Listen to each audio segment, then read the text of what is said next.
This story is titled, I Paid $15,000 for My Parents' Dream Trip. They took my brother instead and said he deserved it more. I spent $15,000 sending my parents on their dream vacation.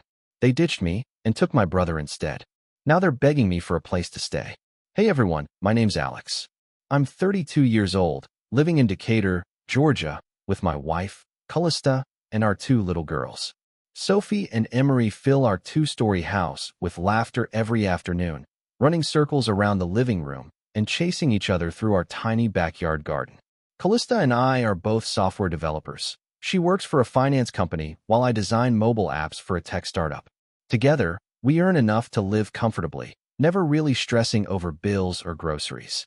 Life's been calm for us lately, the kind of steady, simple routine I've come to treasure. Every morning, we roll out of bed, throw together a quick breakfast, and pile into the car to drop Sophie and Emery off at school. Sophie's in kindergarten now, and Emery just started second grade. Our weekends are nothing fancy, but always meaningful. We'll take the girls for little picnics at nearby parks or wander the trails around Stone Mountain Lake. Other times, we stay home. Kalista shows the kids how to bake chocolate chip cookies while I handle dinner. And when the evening rolls around, it's family movie night. The four of us curled up on the couch, laughing at whatever animated flick the girls picked. Not too long ago, Sundays meant driving into Atlanta to visit my parents. But a year ago, after they blindsided me on a trip I'd paid for, Kalista and I made the hard choice to cut off all contact. It all started on my dad's 60th birthday. A big milestone like that deserved a celebration, so Dad threw himself a huge party. Friends and relatives packed the house, filling it with laughter and chatter. That day, my family had brought along a special gift, a brand new iPad. I'd noticed how Dad always squinted to read news articles on his phone, so I figured a larger screen might make things easier on his eyes. Sophie and Emery were especially proud of their presents for Grandpa. They'd spent the whole week drawing bright, colorful pictures of houses, trees, and happy families. On top of that, the girls had helped Kalista bake a chocolate cake with vanilla frosting, Dad's favorite. Ryan, my younger brother, showed up too with his wife and kids. They didn't bring anything, just empty hands, wide grins, and flowery compliments. That's Ryan for you. He's 2 years younger than me and has always been Mom and Dad's favorite. Growing up, they bent over backwards to excuse whatever Ryan did, even when he was clearly in the wrong. As an adult, I learned not to dwell on it. My own life was full, great wife, beautiful kids, and work I enjoyed. I didn't feel the need to compete with Ryan or resent him. After the party wound down and the last guests trickled out, we all settled into the cozy living room. Sophie and Emery were knocked out cold on the sofa, worn out from playing with cousins all day. Ryan's two kids, meanwhile, were still on the carpet bickering over toys. That's when Dad, staring off like he was caught in a daydream, spoke up. He started talking about Montage Palmetto Bluff, some luxury resort in South Carolina he'd seen featured in travel magazines and online videos. Mom sighed and added softly, "By the time we leave this world, we'll probably never get there. It's just too expensive." The room went quiet. Ryan and his wife exchanged knowing glances. Kalista looked at me and gave a small smile. We all nodded, laughed a little, and let it hang in the air like one of those wistful dreams everyone secretly shares. Later that night, once we'd tucked the girls into bed, Kalista and I sank into the couch under the warm glow of the table lamp.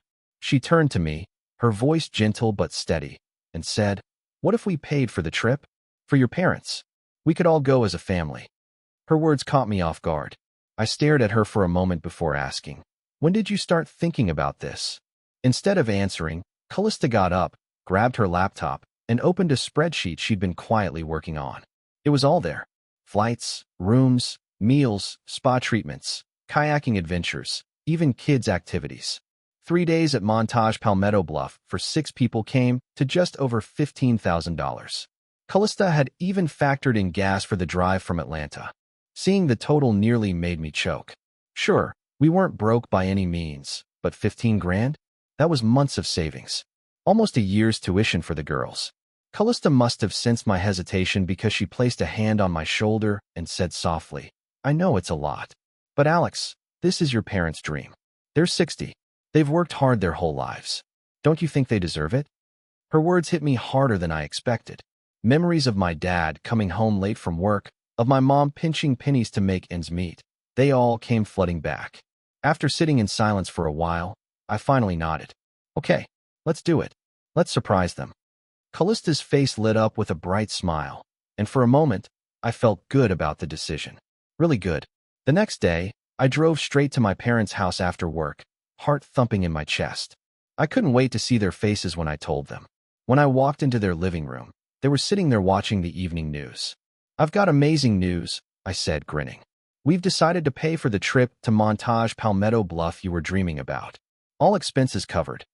At first, their reaction was everything I imagined. Eyes wide, jaws dropped, Mom clutching her chest in disbelief. "Are you serious, Alex? You're not joking?" But then, as soon as I mentioned that it would be the six of us, me, Kalista, the girls, and them, their faces shifted. The excitement drained away, replaced with something harder to read. Mom glanced at Dad, then asked carefully, "What about Ryan's family? Don't you think they'd want to come too?" Her words hit me like a punch in the gut.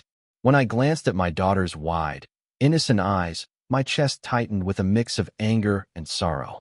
There was no way I could let my parents' betrayal destroy the vacation my kids had been dreaming about for weeks.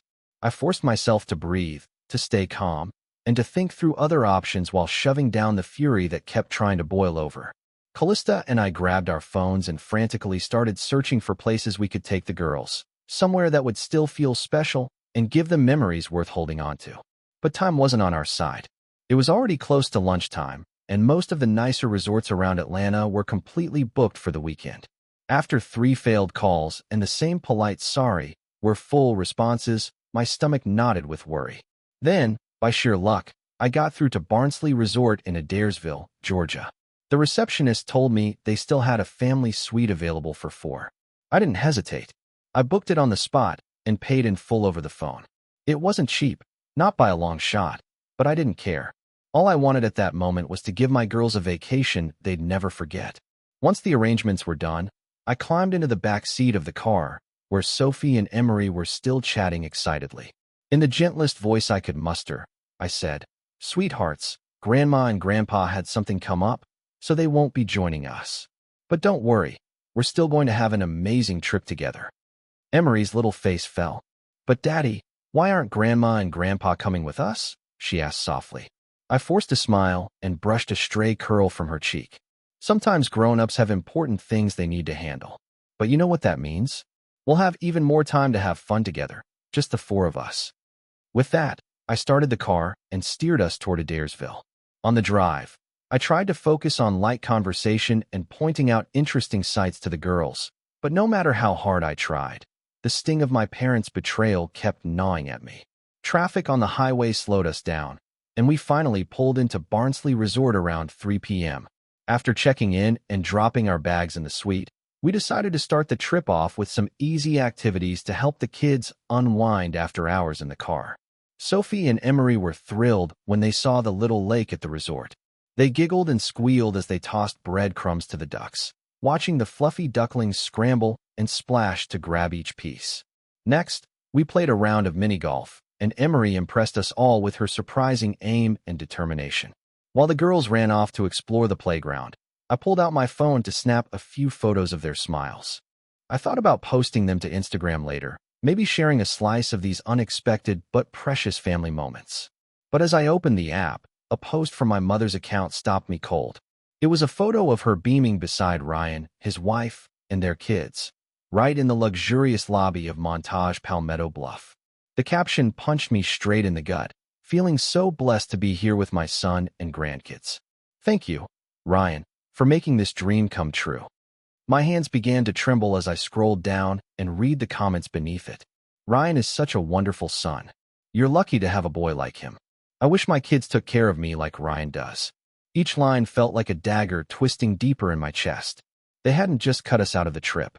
They had handed my brother the credit for my gift, the vacation I paid for, parading him as the generous, devoted son while I sat here with my heart in pieces.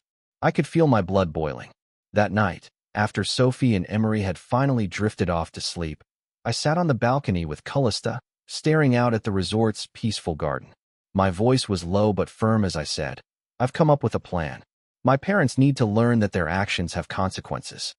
Kalista turned to me, worry flickering in her eyes. She shook her head slowly. Alex, please think this through. You're angry, and rightfully so, but this could rip your family apart even more.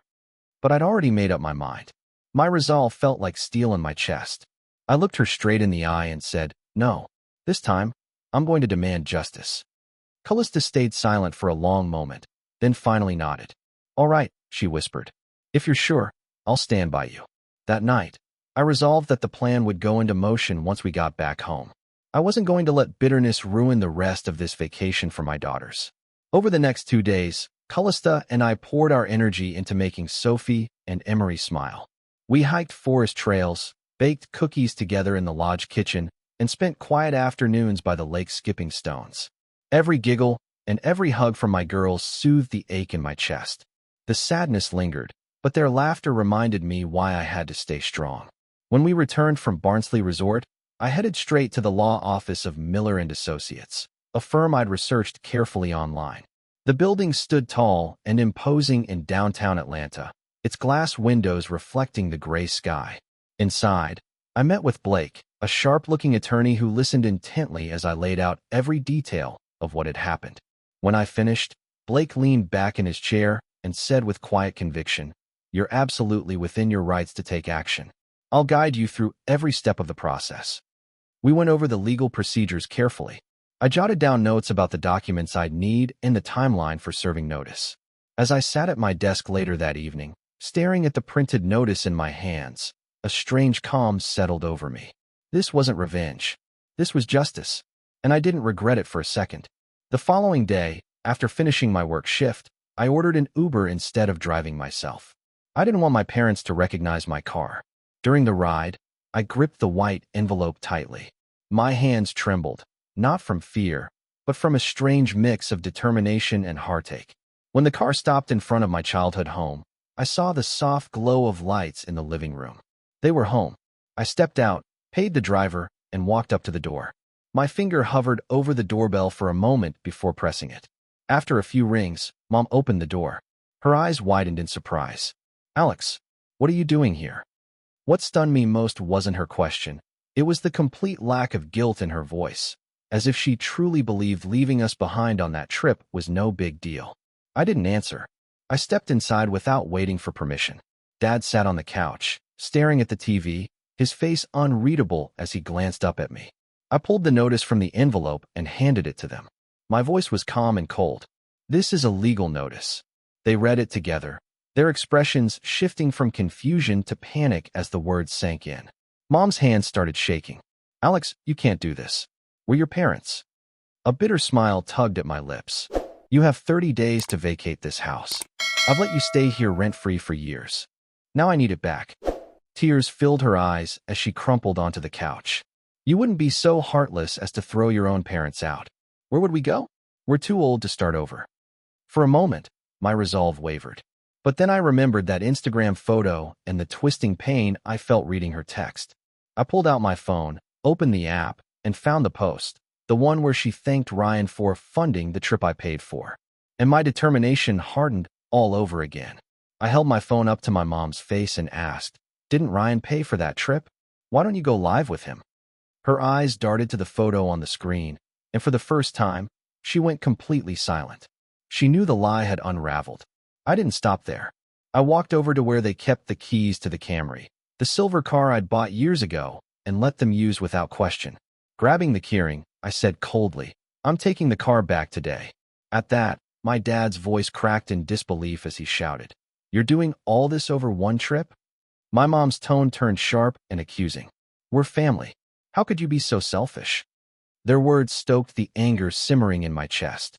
I shot back, my voice steady but firm. "No family takes money from one son to fund a vacation, then gives that vacation to the other son behind his back."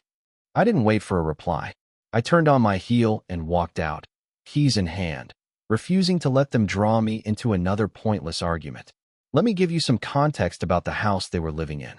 I owned it. I bought the place 3 years ago with the money Kalista and I saved from our software development jobs. Back then, my parents were stuck in a cramped apartment paying an absurd rent, and it broke my heart to see them struggle in their later years. So I offered them the house, rent-free. For 3 whole years, they hadn't paid me a single penny to live there. As for the Camry, it was my old car before I upgraded to a 7-seater SUV when our girls were born. I let my parents use it for their errands and doctor's appointments, never asking for anything in return. But now that they could betray me so easily, I decided it was time to reclaim what was mine. That evening, just as I got home, Ryan called. The moment I answered, his voice exploded through the speaker. "What the hell are you doing? Why are you kicking Mom and Dad out? You're heartless." His accusations only fueled my rage. My fingers gripped the phone so tightly my knuckles went white. Ryan didn't even give me a chance to reply before shouting, "Mom's been crying for hours. They told me you gave them 30 days to leave. You can't do this to them." I took a deep breath, then said in an even tone, "If Mom, Dad, and you pay back the $15,000 for the trip and agree to start paying $1,500 a month in rent, the current market rate, I'll reconsider." There was silence on the other end. I could practically hear Ryan's brain short-circuiting at the figure I'd thrown out. After what felt like forever, he finally barked, "Mom and Dad invited me. I didn't know you paid for that trip." And then he hung up, leaving nothing but a long, cold beep in my ear. That was just the beginning. The rest of the evening, my phone lit up nonstop with calls from relatives and my parents' friends. Uncle Frank was the first. He didn't mince words. "Alex, how could you treat your parents like this? They raised you." Next was Aunt Diane. Her voice was calmer, almost gentle. "Alex, I heard there's trouble with your parents. What happened?" So I told her everything. The $15,000 gift, the betrayal, the social media post giving Ryan all the credit. When I finished, Aunt Diane let out a sigh and said, "I support you, Alex. No one deserves to be treated like that, not even by their parents." Her words were a small comfort. For the next 2 days, the calls kept coming. Some people berated me, others tried to reason with me, and a few even threatened to cut ties. I was exhausted from repeating myself, from defending the same decision over and over. Finally, I called Aunt Diane and asked her to arrange a family meeting. I wanted to explain everything once and for all, face to face. That Sunday evening, we gathered at Aunt Diane's house. Uncles, aunts, cousins, they were all there. My parents were invited too, but they refused to come. Standing in front of the room, I laid it all out. I told them about the vacation, the $15,000, the betrayal, and the smug social media post that credited Ryan for something I had done. The room fell silent. A few relatives voiced their support after hearing the story. Others, though, clung to the idea of family loyalty. Uncle Frank shook his head. "They're still your parents, Alex. Family means sacrifice. You can't just abandon them like this." I felt the anger flare up again. Looking him straight in the eyes, I said, "Dad's your brother. You share the same blood. Why don't you take them in?" Uncle Frank flinched. "I can't. I have my own family, my wife, my kids." I let out a cold laugh. "Funny, you just told me family means sacrifice." He shot up from his chair, muttered something under his breath, and stormed out. In that moment, I realized how easy it is for people to preach sacrifice, so long as they're not the ones making it. My parents refused to leave, even after I gave them 30 days' notice. Maybe they thought I wouldn't follow through. Maybe they assumed I'd eventually calm down and let them stay. They were wrong. When the deadline passed, I filed an eviction case in district court. With Blake's help, I navigated every legal hurdle. 3 days later, the court served my parents with an official summons. That night, I got a text from Dad. "You wouldn't really take us to court, would you? We're not leaving." They still didn't get it. On the day of the hearing, I stood in court with Kalista at my side, holding every document proving my ownership of the house and my attempts to resolve things peacefully. The defendant's seat sat empty. My parents didn't even bother showing up. The judge, a stern middle-aged woman, reviewed the papers and said, "Given the evidence and the defendant's refusal to appear, this court rules in favor of the plaintiff." Hearing those words brought no joy, just a strange mix of relief and sadness. 2 days later, the police called. They were enforcing the writ of possession in the morning. I chose not to be there. I didn't need to see that. Later, Aunt Diane told me how it went. The officers gave my parents time to pack their belongings before escorting them out. And here's the kicker. Ryan refused to let them stay at his place. When they asked for help, He told them his house was too small and his wife wasn't comfortable with extra people staying over. Aunt Diane was furious. They only wanted to stay a week while finding a rental, and he turned them away. It hit my parents like a brick. The son they'd always favored, the one they ditched my family for, wouldn't lift a finger for them. And that's when I understood. I'd lost something precious with my parents that I could never get back. But I also saw the truth. People's real character shines through in moments like these. It's been a year since that day. Life has changed, but in some ways, it's calmer now. Sophie and Emery no longer ask about visiting their grandparents. Weekends are spent hiking trails, baking cookies, and watching movies together. Kalista and I, we're stronger than ever.